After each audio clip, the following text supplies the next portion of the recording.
Welcome, welcome, welcome, and thank you for joining us again, or I should say, joining me. This is the Pleasure Practice, and I am your host, Berwick Mahdi.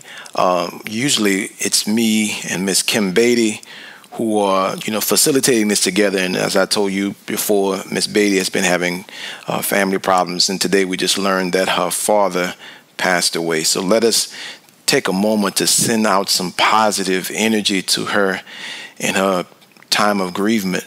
I know that she was close with her father, and it's nothing like losing a parent. And so I want to take that opportunity just to, give a moment of silence for her and her grieving. All right, thank you. Last time we were together, we talked about the difference that makes the difference. And I thought it was very profound for us to talk about that because, who we are uniquely means everything to what we are here to accomplish, and is the key to us being able to experience pleasure and enjoy our lives. Any person who struggles with accepting themselves as they are will also struggle with enjoying their life and being able to experience pleasure. This is the pleasure practice, and as you know, it's all about us focusing and learning how to make pleasure our practice. And so, which brings us to our fifth part in the series, which is marry your passion. And I want to say to you right from the very beginning that it is impossible for you to marry your passion unless you marry first your pleasure. Now, get that, as we talked about before, pleasure is exclusive. Just like your experiences, they are exclusive. No two people ever have the same experience. We can attend the same events together. We could be involved in the same happenings, like be in a car accident together, be in that event together. But yet, what we make out of that is unique. And likewise are our pleasures. If you ever wondered why, what is it about a woman's breast that really gets guys going, right? It's because of the experience that they have created around women's breasts. All men don't get hype off a woman's breast, and it's like all women don't get hype off of a man's chest. But some women prefer the guy's chest, and that's the part that really turns her on. It's because she is uniquely creating her own experience of pleasure, because pleasure is exclusive. No two people ever share the exact same pleasure. That being said, and that being a law, universal law, it is so important for us to take responsibility for what pleasures us. Not taking responsibility for what pleasures us means that we are not marrying our passion, because all that your passion is your pleasure played out loud. It is that pleasure that you have a conviction for, that pleasure that you're willing to stand up and take a stand for. So, but none of this can happen until you take responsibility for what gets you off. Yeah, I'm using that word because there are certain things that get us off that doesn't get anyone else off. And until we do that, we really don't grow and mature as a human being until we really develop the courage, and not just the courage, but the understanding of why it's so important for us to take responsibility for what pleasures us. Get that a well-lived life, a life that is enjoyed, is a life full of pleasure. A life that is not enjoyed is a life full of pain, and none of us want pain. Yet we live in a world where we've been socialized to be more acceptance of pain than we are of pleasure. Matter of fact, the average person naturally seems to put up resistance to pleasure because we've been taught and socialized and conditioned to be suspicious of our pleasure. Almost as if we've cultivated this fear that if we give in to our pleasures, it will turn us out like some person on drugs, and we have this image in our mind that pleasure will just completely turn us out, and we'll lose complete control. Well, the reality is we have really lost control in pain. In pain, you have no control. You are being forced by the reality of pain, and in fact, that's what pain is designed to do. It's designed to force you. Pain is a component of our survival. Its job is very unique and specific in that When something is going wrong that threatens our existence, pain shows up as an alarm system within our body, within our spirit, within our mind, to get us to pay attention to what we need to pay attention to in order to correct what is malfunctioning. Pain doesn't need to have a focus. I mean, you don't have to focus on pain for pain to be. Pain knows what its job is. But in this world, we've made pain the norm. And so some of us are so much in pain that we've become numb. Some of you who are listening to this may be numb already. And that means nothing that you do really gets you going. Nothing gets you excited, Nothing really turns you on like talking about it.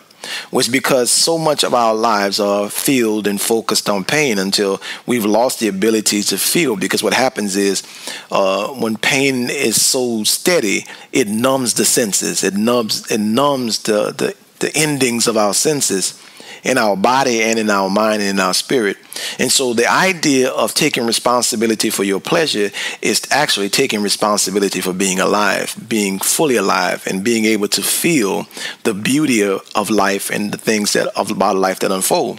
Think about all the things in life that you really want to experience, and you will find that in them is pleasure. That is the real reason why you want to experience them. Beauty, for example, there is so much pleasure in beauty. If there was not pleasure in beauty, beauty would not be beauty. If there was not pleasure in love, love would not be love. If there was not pleasure in God, God would not be God. It is the pleasure that we have or we experience in these things that causes us to want them, causes us to want to experience them. Food, dance, music, I could go on and on and on. The things that make life, that make life worth living are all filled with pleasure, and it is pleasure that we're after. Now, here's the reason why the soul is after pleasure. The soul is after pleasure because when we are in the state of pleasure, we are functioning as 100% on our side. It means we are in total harmony with ourselves and the universe around us. And things become effortless for us when we are surrounded or in harmony or in flow with the universe. So when we are in pleasure, we are naturally in flow. When we are pain, we are naturally in resistance. But as I said to you before, this world has socialized us to actually be more in harmony with pain than we are with pleasure. Imagine that for a second. Because some of us are embarrassed of what pleasures us. We'll lie about it, we'll sneak around about it, and we'll make it perverted because we are ashamed to take ownership of what really gets us off. And so I think so many of the perversions that exist in the world did not originally exist. They existed because we were conditioned to hide what really makes us happy, what really brings us joy. We've been conditioned to hide it because we've also been conditioned that our life, our honorable life, is about hard work, and along with hard work comes sacrifice, and along with sacrifice comes suffering. Now, here's what suffering is, in case you didn't know. Suffering is you like saying, I can take the pain. I'm going to prove to you I can take the pain, and you taking the pain and taking the pain, and the pain that you take over and over again becomes suffering. It's like, this pain that you've learned to get along with, and me and this pain is, good friends. The reality is what the universe wants for you is the universe wants you to be in harmony with what gives you pleasure. It wants you to be in harmony with being 100% on your own side. And none of that can happen until you take responsibility. So marrying your passion is really about marrying your pleasure. It's really about you being clear about what you want in life and being unashamed and unafraid to tell people what you want. Because here's what pleasure is. Pleasure is a signal that we're getting what we want. So when we're getting what we want, we get pleasure. So one of the things about marrying your passion begins with, first of all, taking responsibility for what pleasures you. The next thing is, owning up to it and communicating to others what you want and how you want it. Because here is where our appreciation for self rises. As we develop the courage to tell people what we want and how we want it, we are more likely to get exactly what we want and end up generating pleasure or getting in our pleasure stream. As long as we are ashamed of those things, we normally don't say what we really want. And so people give us whatever they want to give us, and then we get upset behind them. We have resentment and behind them, when the reality is our responsibility to communicate to others what it is that we want and how we want it. and the universe is there to facilitate the rest. So this is a very important conversation because it goes into the socialization that we've developed, that we've been put through as children, especially in religion, and how we have this thing where we really feel like, we shouldn't ask for what we want. But if you notice something, the people in the world that we admire the most, they are clear about what they want.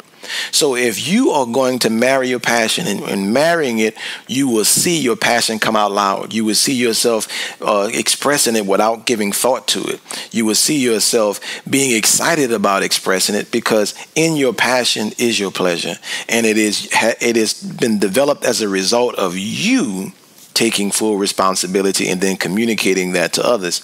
The next thing is about marrying your passion. Is you got to put a ring on it. Yeah, put a ring on it. You know what the ring symbolizes? The ring symbolizes commitment. So what that means, if you're going to marry your passion, you got to make a commitment to your passion. You have to do something where you jump off the cliff in your life, where you cannot go back. See, we keep doing things where we're compromising. And when it comes down to committing to your pleasure or committing to your passion, you have to jump off the cliff. You have to put yourself in a situation to where there's no turning back. It means that you're giving your all to that moment. You're giving your all to that thing. You're giving your all to that opportunity to be with your pleasure and be with your passion. Until you put a ring on it, it's no marriage, right? And then the next thing is you got to have a ceremony that people need to witness it. People need to witness. When I say people, at least one other person need to witness your commitment to your passion, your commitment to your pleasure. You investing money, you investing time, energy, and attention in a way that everyone around you or the people around you know that you're serious about being happy. They know that you're serious about your pleasure. They see you standing up for it. It doesn't matter if no one else understands what pleasures you. Remember, pleasure is exclusive, which means your pleasure is not like anyone else's pleasure. Growing up, maturing, is so much about us taking responsibility for it, right? Us saying what we really want, us putting a ring on it, making a commitment to our pleasure, and then marrying it with witnesses there, having witnesses to testify to, yes, I saw her invest. I saw her, go to the point of no return. I saw her commit herself totally to this. And then there's the honeymoon night. That's the honeymoon night, when you go off on your honeymoon after you've married your passion. And on the honeymoon night, is when you're nervous, and let's say it's your first time. You're almost like a virgin. And what the deal is that on the honeymoon night, of course, your heart is beating. That sincerity is making it all real. And in that moment, what you have to do is completely get out of your head. You have to get out of your head, because that's what passion is really about. We don't marry our passion or feel the power of having married our passion until we get completely out of our head and allow ourselves to trust our being and the way our being would take us. We have been so socialized to doubt who we are, to doubt how we see ourselves, to doubt our capacity to lead and guide ourselves, when we are all self-guided. We are all have the power to be guided from within. We have intelligence within ourselves that represents who we really are, and it knows exactly what it takes us to achieve the things that we want to achieve in life. But we have to learn to surrender to it. So when you marry your passion and you go on the honeymoon night, you got to get out of your head. Just relax. Enjoy the moment, be all present, be fully present, and recognize the benefits and the rejuvenation that you experience in your mind and your heart and your spirit, and how it just brings life to your life. I am so happy that you joined us again. I want to bring it to an end, because as we get to these last few, I'm going to probably be talking shorter and shorter, because by now you should understand the focus. And remember what we define pleasure as. Pleasure is the euphoric feeling of harmony you experience within yourself when you are 100% on your side. And this is why it's so important for you to marrying your passion. It's really about marrying your pleasure. It's really about taking responsibility for your pleasure, saying what you really want all the time, practicing it, being clear about what you really want. And it's about putting a ring on it, making a commitment that you can't turn back. And then it is also about having a witness. Having a witness, somebody to witness the fact that you've jumped off the cliff, that you've given it all you got. And then the honeymoon night, where you totally get out of your head. You completely allow yourself to be fully in the moment and really enjoy it. And when you marry your passion, right, your pleasure will bless you. And the more pleasure there is in our life, the more we want to live, the more we are excited about the future. See, pain has a vision, and the vision that we have in pain, we don't want to meet up with. So we slow down, we sabotage because we are not in a hurry to go meet up with pain. But there's also a vision in pleasure, and the vision we have in pleasure is one we want to meet up with, one we are excited about, one we can't wait to get to. It is those things that we generate and brings life to life. So we start taking energy from the future vision we have through our pleasure, and we start living in it now. We don't wait till later. We start living in it now. That's what's so powerful about pleasure. That's why I always tell people your power is in your pleasure. Your force is in your pain, but what you need is power. Every human being needs power. Every human being needs a reason to live that's greater than pain. So pleasure is really your only reason for living. Why even be here if our life is not going to be pleasurable? If it's going to be a painful existence, no one wants to be in pain all the time. We are here. Our purpose, we want to have a purpose in life. We want to find what our purpose is in life because we think and feel and know that there's going to be pleasure in our purpose. If there was no pleasure in purpose, it don't even matter. Why would we even call it purpose? Why even call it purpose if we are just here to suffer? It's not even purpose. Purpose has an agenda. It has an accomplishment. It has a goal. And anytime we achieve a goal, we are successful at a goal, it generates pleasure in us, right? So I'm Berwick Mahdi. This has been series number 5, which is Marry Your Passion. Last time it was the difference that makes a difference. I look forward to our next meeting, because on our next meeting, we're going to go even a little deeper into this. And I'm excited about what we're going to be talking about next time. The next time we're talking about a life you don't have to take a vacation from. A life you don't have to take a vacation from. Imagine that. Making your life such that you are enjoying yourself so much, you are experiencing so much pleasure that there's no reason for you to go on a vacation, because every day is a vacation, every meal is a picnic, and you're having a good damn time. As I said to you before, my name is Berwick Mahdi. This is the Pleasure Practice, and you are practicing making pleasure a way of life, not just an every now and then thing. Once again, let's send our prayers out to Miss Kim Beatty. We miss her, and I know she's going through some things. So don't, keep her in your prayers. Keep her in your meditation. I love you, and thank you for listening. And we look forward to talking to you again. Peace.